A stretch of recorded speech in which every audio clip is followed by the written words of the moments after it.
L'artilleur des cités volantes, chapitre 38. Le cœur. Le cœur battant, les yeux écarquillés, le souffle court, Alger refusait de croire ce qu'il venait de se passer. Il déglutit péniblement, l'esprit à des lieues de la réalité. Il tentait de retracer les dernières secondes avec une frénésie avide de repères fiables.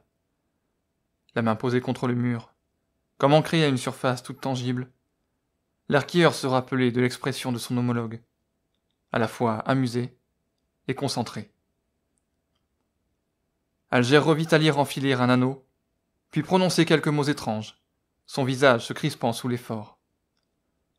Il l'avait ensuite attrapé au col, tourné sur place, avant de le propulser au-dessus du vide. Alger n'avait réellement compris qu'il se trouvait à de trop nombreux mètres du sol qu'à l'instant où il pénétrait dans le bâtiment, de l'autre côté. Il regarda un instant, ses jambes tremblantes. « Là !» hurla un garde au bout du couloir. « Tu vois que j'avais entendu quelqu'un crier. Ne bougez pas !» Alir fit soudainement son entrée par le même chemin qu'Alger, tandis que le mercenaire dégainait son épée d'un air menaçant. L'artilleur ôta son anneau, sourit en l'observant, puis se tourna vers la maison qui les avait accueillis, fier. Il avait les traits tirés et le visage légèrement blanc. Alger s'avérait incapable de maîtriser la magie, n'y ayant pas été formé, mais il n'ignorait pas qu'elle puisait fortement dans les réserves de son utilisateur. « Je t'avais bien dit que ça marcherait, » souffla Alir. « Sans compter que pour la discrétion, on ne fait pas mieux. »« Non, tu ne me l'avais pas dit. Tu as même été plutôt silencieux au sujet de ton plan. Surtout que... » poursuivit Alger en pointant les deux gardes du doigt. « Alerte !» hurla quelqu'un. « Des intrus !» Les deux arquilleurs croisèrent leurs regards avant de s'enfuir à toutes jambes. Sourds aux injonctions de leurs poursuivants, et à la possibilité que le sol se dérobe sous leurs pas, ils couraient dans les couloirs arrondis, fissurés, tristes. Après tout, le bâtiment avait tenu jusque-là. Il continuerait de le faire pour quelque temps encore. N'est-ce pas ?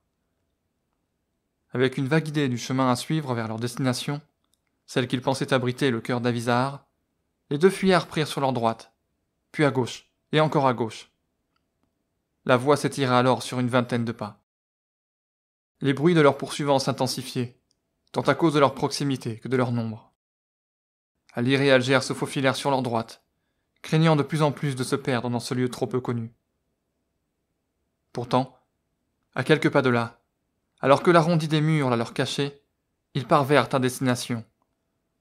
Du moins, le pensèrent-ils au vu des deux gardes stationnés devant une porte. Les arquilleurs tirèrent leur épée en même temps que leur cible, mais Alir fit signe à son confrère de ralentir. Muni de son premier anneau, lui-même força l'allure. Arrivé à 1 mètre d'eux, il se couvrit d'une couche de pierre et fondit sur les deux hommes. La violence du choc les assomma sur le coup. Satisfait du résultat, il s'engouffra dans la pièce et eut l'assurance d'avoir trouvé la bonne. En son centre se tenait fièrement le pilier dessiné dans le livre qui lui avait permis de déchiffrer le secret des cités volantes. Alir laissa entrer Alger, puis referma la porte derrière lui et, puisant dans son énergie, la renforça d'une épaisse couche de pierre. La main posée sur la roche, il tira sa flûte et la confia à son confrère. Il lui restait une dernière chose à faire. Une action qui l'épuiserait sans doute, et qui l'empêcherait de jouer la nouvelle mélodie.